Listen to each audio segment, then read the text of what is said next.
Who are the Jewish people? Who are they? Why do we care? How many Jews are in the world today? Let's have a look at the top 50 countries with the largest Jewish populations. As for the size of world Jewry, at the start of the year 2013, we're talking about a scant 13.9 million, or 1 out of every 457 people in the world today being Jewish. That's a sliver of a sliver. Israel, of course, leads the pack with almost 6 million Jews, followed by the United States with almost 5.5 million. Other countries, especially after the Holocaust, lag considerably behind. And yet the impact of the Jews on world civilization is beyond speaking, and nobody can deny the enormous Jewish influence on our world today. And that makes the Jewish people worth studying. First question we should ask is, how far back can we trace the Jewish people? Answer, about 4,000 years, to around 2000 BCE. It's the age of the patriarchs, Abraham, Isaac, and Jacob. Location? Mesopotamia, part of the so-called Fertile Crescent. It's the earliest civilization on the face of the earth. Think about it. Civilization actually begins in a place called Sumer. It started with an agricultural revolution. Villages sprang up around 5000 BCE. There were multiple communities, city-states as it were, centered around temples and managed by priests. Each had gods and goddesses galore, usually human in form. These deities had interesting reputations. They were petty, capricious, and definitely hungry. After all, the priests made sure they had 4 meals a day.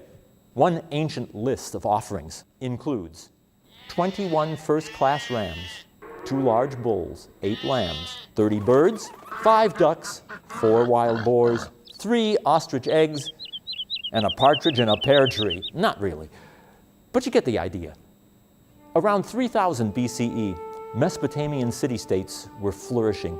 Places like Eridu, Erech, Lagash, Nippur, Kish, and of great interest to us, Ur, the supposed birthplace of Abraham and his family.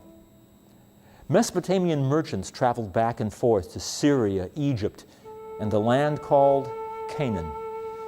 They built dikes to hold back the rivers and keep them from flooding. They were responsible for many remarkable new innovations, architectural innovations, including great towers called ziggurats reaching into the heavens. Their inventions included glass, the potter's wheel, the kiln, the sailboat, the plow, and wheeled vehicles. And we shouldn't forget their greatest invention of all, barley beer. And we know from their ancient cuneiform tablets, the ones that have come down to us, that they drank a lot of it. Question, why would Abraham leave such a place? Mesopotamia had it all. If I were advising Abraham, I would have said, get a good education, settle down, become a professional, marry a nice Jewish girl. But hit the road and become a wandering nomad? What, are you nuts? Meshuggah? We can only speculate about some of the troubling deficits in ancient Mesopotamian culture. For example, everywhere we look in their ancient writings, we find a good deal of fatalism. It's evident in the literature of the ancient Sumerians. We have many examples, such as the pessimistic dialogue between master and servant, where the servant simply echoes everything the master says. In general, people felt helpless before the forces of nature. There may be ample rain, the crops will flourish, or perhaps a horrible deluge that will carry us all away. We could argue that it's actually easier than monotheism, which demands an explanation for everything that happens. You can't simply say, well, Marduk was mad today. When stuff happens, it's usually somebody's fault. Consider the whole host of Mesopotamian gods. There was An, the sky god, Enlil, the god of the atmosphere, Enki, the god of the primordial waters. They were usually at war with each other, just like the quarreling city-states on the earth below. And in everything, there was an overwhelming sense of desolation. So, eat, drink plenty of that barley beer, and be merry, for tomorrow, who knows? Then there were the nature gods, all aspects of the cosmos, the inner force behind what we see in the world around us. There was Nana, the visible moon, and the moon god. There was Utu, the visible sun, and the power within. All were immortal, lest part of the cosmos itself should die. As with any culture, we have tales of valor, such as those surrounding the warlord of Uruk named Gilgamesh, who lived around 2500 BCE. In the ancient cuneiform tablets, we read about his search for immortality. But the only immortality he actually achieved were the many tales about him. We are told that he traveled to meet the sage Utnapishtim, who had been saved from a great flood and given eternal life. Shades of Noah. The story itself dates to the 1700s BCE, long before the Hebrew Bible and its Noah story were conceivably set to writing. Question: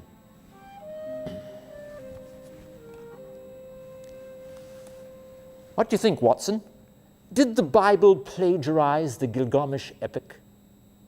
Consider some of the parallels between the two stories. Genesis describes how humanity had become obnoxious to God. In the Babylonian story, they were too numerous and noisy. The gods, or God, decided to send a worldwide flood.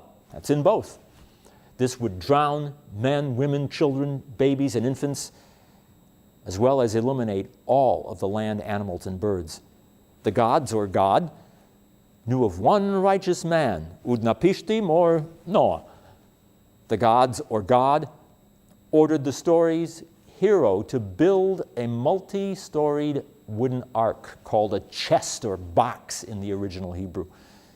And there are many others.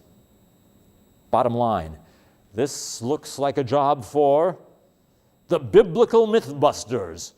What do you think? Is Noah's Ark busted? It's busted.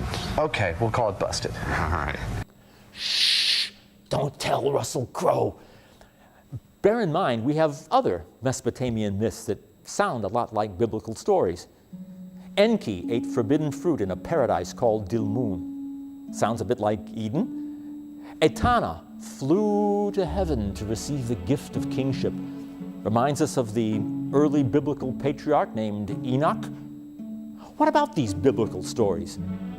Not a few modern critics will say, busted. Busted. but we'll simply say, so let it be written, so let it be done. So let it be written. So let it be done. Who was Abraham? Was there an Abraham? Are there any other biblical stories we can bust? Time for some history. Consider that around 2200 BCE, Sumer was attacked by the great king Sargon of Akkad.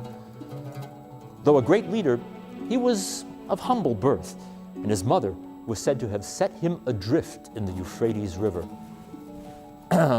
What do you think, Watson? Sound like anyone we know? Moses, perhaps? Is the Moses story busted? So this one's busted. Busted. Busted.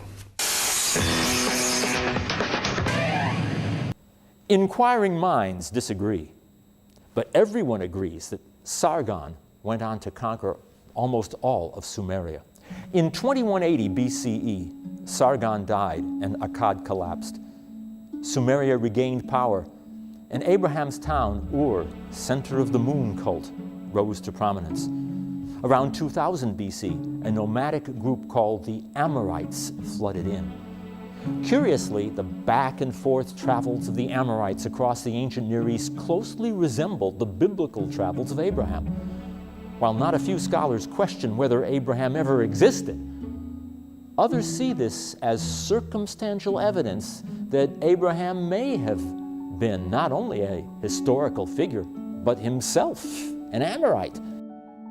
It's also curious that the biblical book of Joshua declares, "In olden times your ancestors worshipped other gods."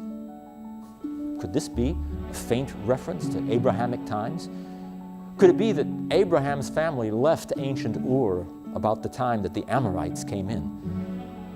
The Bible narrates that Abraham and troop traveled on to Haran, where he received his famous calling from God, then on to Shechem, Egypt, Beersheba, and Hebron. It's exactly the path of the Amorite dispersion. Of course, issues abound. Did Abraham indeed exist? And what kind of proof could we offer?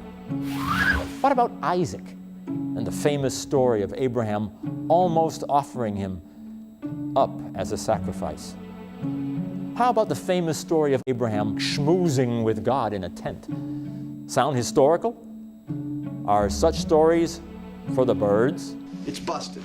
It's busted.